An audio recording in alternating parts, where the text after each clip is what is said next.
A Igreja Mundial do Poder de Deus existe desde março de 1998. Mas as polêmicas começaram em março de 2008, quando começaram a surgir casos de burlas, roubos e mentiras. Foi após uma série de aquisições milionárias que a Igreja Mundial do Poder de Deus deu provas de que algo estava por trás desta denominação religiosa. Após a aquisição em 2010 de uma antiga fábrica no Brás por 60 milhões de reais, ou 19.022.859 euros, a Igreja Mundial do Poder de Deus começou a dar o que falar. Mas não pelos melhores motivos.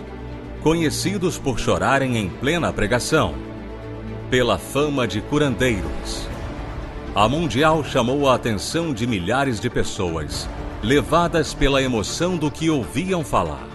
As curas milagrosas eram notícia em revistas, rádios e posteriormente no Grupo Bandeirantes. As chamadas curas que eram publicadas nos meios de comunicação eram uma série de burlas orquestradas pelos religiosos. Campanha de água benta pelo preço de R$100. Estas burlas começaram a vir a público em 2010, depois da saída de Givanildo de Souza, um dos discípulos de Valdemiro, que acusou a igreja de humilhação e calúnia.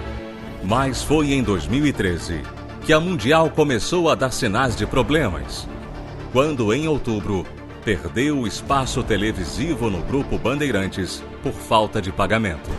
O grupo alegou na altura uma dívida de 13 milhões a 21 milhões de reais, o equivalente a 4.121.619 euros.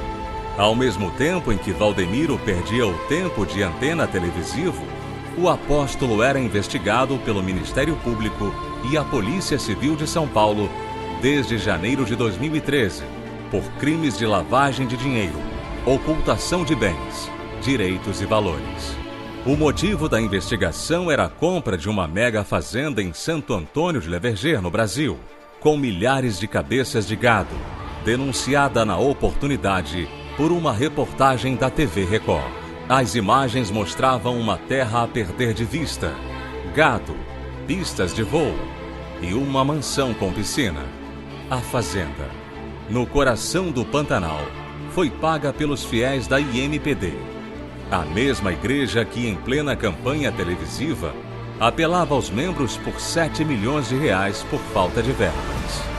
A Igreja Mundial do Poder de Deus contava com cerca de 5 mil templos, de acordo com os membros da denominação religiosa. A reportagem da TV Record foi ainda mais longe e mostrou o contraste da fazenda milionária e templos em risco de fechar por falta de condições. A Mundial chegou mesmo a ter de fechar diversas pequenas igrejas por falta de pagamento. O desvio de milhões de euros de dízimos e ofertas vai mais além da compra de casas, jatos e televisões. A Igreja Mundial é acusada também de tráfico de armas, com vários apóstolos presos em flagrante a transportar armas de fabricação norte-americana. Mas isto é apenas uma gota no mar de acusações.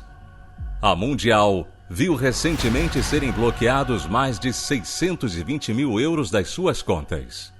Aliás, as dívidas acumulam-se de tal forma que já são os próprios funcionários a entrar na justiça por dívidas da igreja relativas a trabalho.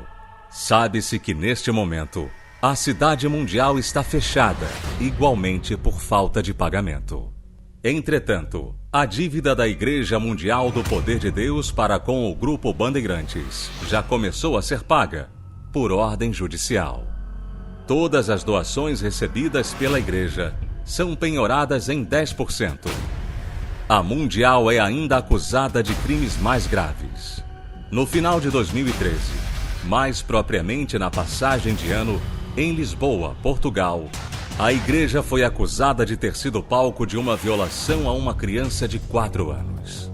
A notícia foi tornada pública pelo jornal Correio da Manhã que denunciou ainda que esta não teria sido a primeira vez de uma notícia desta natureza. Já em 2014, o site gnoticias.com.br dá conta de outra suposta violação, desta vez em São Paulo, de uma adolescente de 14 anos. O estupro teria acontecido em junho de 2014 e a jovem já teria sido submetida a um exame do Instituto Médico Legal, onde teria sido comprovada a violação. Também outro jovem teria acusado a Mundial de agressão. O adolescente afirmou que um pastor o teria agredido com socos e pontapés. No auto do processo, também está a acusação de discriminação e racismo por parte do pastor contra o jovem, além das agressões físicas. Depois destas agressões, o jovem alega ter sido levado para a casa de um bispo da Igreja Mundial, onde teria sido coagido a não apresentar queixa. A sentença para este caso será emitida no próximo dia 27 de dezembro. Desvio de dinheiro, agressão, tráfico, burlas, mentiras atrás de mentiras têm preenchido páginas de jornais nos últimos anos, mostrando os bastidores negros de uma igreja que começou conhecida pelas curas extraordinárias que realizava, e hoje também mostradas como mentiras. Foi tornada pública uma carta da própria igreja aos fiéis, pedindo-lhes para fingirem curas e simularem milagres em prol de um bem maior. A série de mentiras tornadas públicas ao longo deste ano tem detonado a credibilidade da Igreja Mundial.